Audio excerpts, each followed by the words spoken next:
Buenas tardes a todos, mi nombre es Sebastián Srur, soy staff del Servicio de Ultrasonido y de Valvulopatía del Instituto y vamos a charlar sobre cómo estudiar a los pacientes con insuficiencia tricuspidia. Primero y principal, quería recalcar la importancia del reconocimiento de esta patología. Durante muchos años la válvula tricúspide fue olvidada, se la pensaba como una estructura pasiva sin significado clínico. En los últimos años esto cobró relevancia por su alta prevalencia.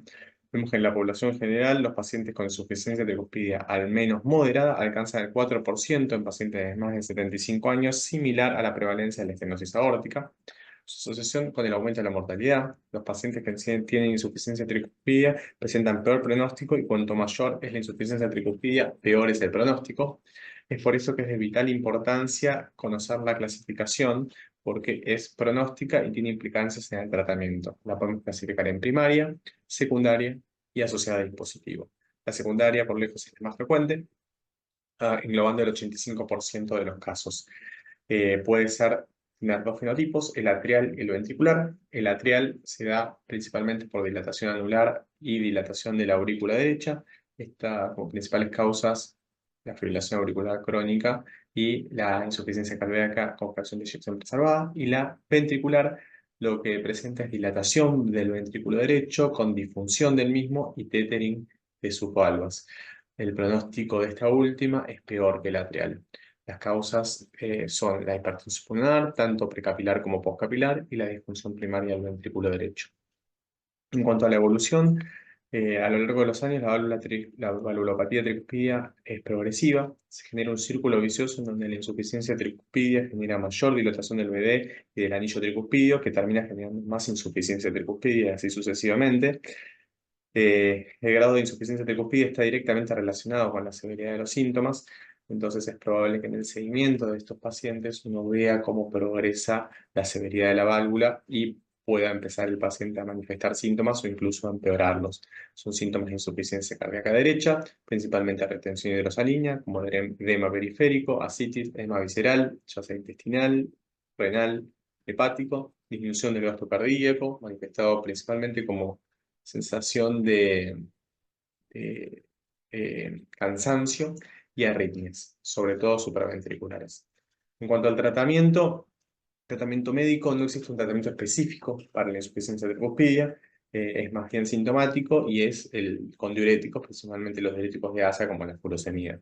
En general, en la evolución, estos pacientes requieren, por resistencia a los diuréticos, aumento de la dosis de la furosemida y asociación con otras familias de diuréticos. En muchos casos también hay disminución de la absorción por vía oral de estos diuréticos por edema intestinal, por lo que requieren internaciones breves para poder realizar balance negativo con diuréticos endovenosos. Y obviamente, en caso de que sea posible, es importante mantener el ritmo sinusal, el control del ritmo, que no se siga la fibrilación auricular, porque la fibrilación auricular, como ya sabemos, genera mayor dilatación del anillo tricuspidio y mayor insuficiencia tricuspidia. En cuanto al tratamiento quirúrgico y al tratamiento endovascular, que dicen las guías, están algo desactualizadas. La guía europea es del 2021 y la americana del 2020. Básicamente coinciden en que la insuficiencia tricuspidia severa sintomática tiene indicación quirúrgica, la secundaria con un grado de recomendación un poco menos que la primaria. También están de acuerdo en intervenir a las insuficiencias tricuspidias severas o con dilatación del anillo importante cuando hay indicación de cirugía de válvulas izquierdas. Y en el caso de la terapia por transcatéter, solo la guía europea la menciona con un grado de recomendación 2B en pacientes sintomáticos con insuficiencia tricuspidia severa, secundaria, inoperables. ¿Qué pasa con la cirugía? Probablemente debido a lo avanzado de la enfermedad cuando se refieren a estos pacientes a cirugía, de sus múltiples comorbilidades, la tasa de mortalidad de la cirugía de la insuficiencia tricuspidia aislada es alta. Está reportada entre un 10 a un 12% de mortalidad interhospitalaria, por lo que en la práctica clínica suele ser poco frecuente la indicación quirúrgica. La mayoría de los pacientes con insuficiencia tricuspidia lamentablemente evolucionan en su enfermedad y cuando se decide eh, intervenir, quizás ya es demasiado tarde, lamentablemente. En cuanto al score quirúrgico, tenemos el TRI-score, que es un score validado para la insuficiencia tricuspidia aislada. que nos sirve para predecir el riesgo perioperatorio de nuestros pacientes. Es por esto que cobran importancia los procedimientos endovasculares. Tenemos de 4 tipos, enfocando 4 targets: el anillo con la anuloplastia, como el Cardioband; la aproximación borde a borde, como el TriClip o el Pascal; el implante transvalvular, valvular transcatéter, ortotópico; y el implante de válvulas en las venas cavas, heterotópico, tanto en la cava inferior y cava superior, que el dispositivo uno de ellos es el TriCval. De lo que vamos a hablar es de la aproximación borde a borde y del implante en las válvulas en venas cavas. En cuanto a la aproximación borde a borde, está basada en la técnica Alfieri, similar al IntraClip. Busca desplegar el clip para aproximar los segmentos de las válvulas, habitualmente la valva septal y la anterior. En la mayoría de los casos es necesaria la colocación de más de un clip para un resultado satisfactorio. Definimos un resultado satisfactorio: la disminución de insuficiencia tricuspidia en 1 grado. Cuanto mayor es la disminución de insuficiencia tricuspidia, obviamente, mejor es el resultado y mejor es el pronóstico de nuestros pacientes. El Triluminate es un ensayo clínico randomizado que incluyó 350 pacientes con insuficiencia tricuspida severa sintomática con riesgo quirúrgico intermedio a alto, y los randomizó a pacientes a tratamiento médico óptimo versus terapia transcatéter por TriClip, que es uno de los dispositivos borde a borde. El punto final primario era un combinado de muerte por todas las causas y de cirugía tricuspidia, hospitalización por insuficiencia cardíaca y mejoría en la clase funcional, esto medido con el cuestionario de Kansas, con más de 15 puntos de mejoría. El punto final dio a expensas principalmente de la mejoría sintomática medida por este cuestionario de Kansas, no así por muerte y hospitalización.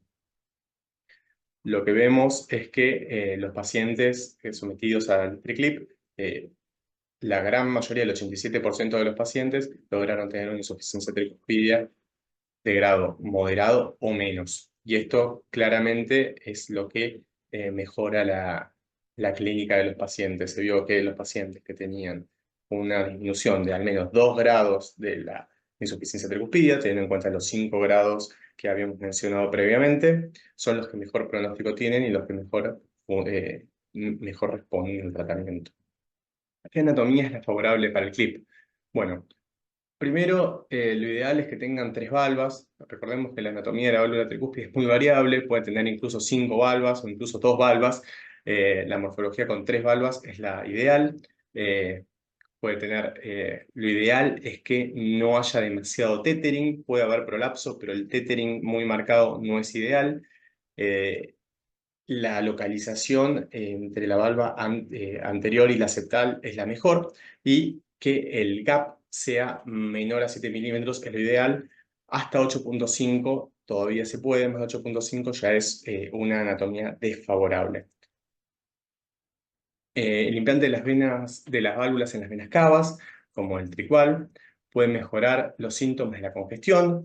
No trata la insuficiencia tricuspida, la insuficiencia tricuspida sigue con la misma severidad. Lo que hace es paliar los síntomas cuando no es factible otra intervención, porque las válvulas van justamente en la cava inferior y en la cava superior. La factibilidad anatómica es fundamental. Esto lo hacemos con una tomografía previa al procedimiento, donde tiene que haber apropiados diámetros de las venas cavas y de la distancia intercava. El tema del no tratamiento de la insuficiencia tricuspidia es su tema, porque justamente va a seguir dilatando el ventrículo derecho, seguir empeorando la función, seguir dilatando el anillo y empeorando aún más la insuficiencia tricuspidia. Por lo tanto, es paliativo, no mejora demasiado el pronóstico de los pacientes. Por último, y para terminar, quería comentarles de un caso clínico de una paciente que tuvimos en el instituto, una paciente femenina de 84 años, hipertensa, con sobrepeso, fibrilada crónica anticoagulada, con un marcapasos CRT, con edema en miembros inferiores, con adecuada respuesta a furosemida con 80 miligramos día, más espironolactona, que venía refiriendo disnea y agitación en clase funcional 1-2, tiene una IT torrencial, que ahora vamos a ver en el eco, y un riesgo quirúrgico por TRIC-score alto.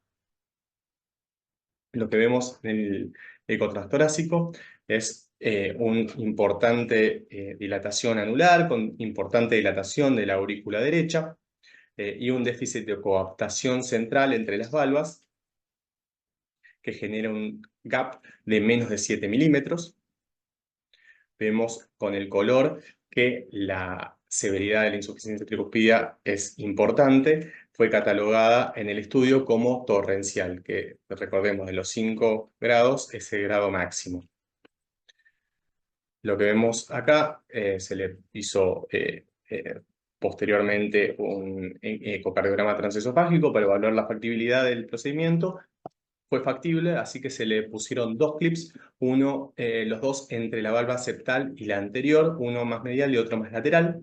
Fíjense el resultado, este es en el bidimensional, así es como se ven los clips. Y el resultado fue una insuficiencia tricuspidia de grado moderado residual, o sea que bajó 3 grados de torrencial, masiva, severa, moderada. La paciente clínicamente mejoró, ya no se agita y ya no tiene, se le pudo bajar la dosis de los diuréticos. Mensajes para llevarse a casa.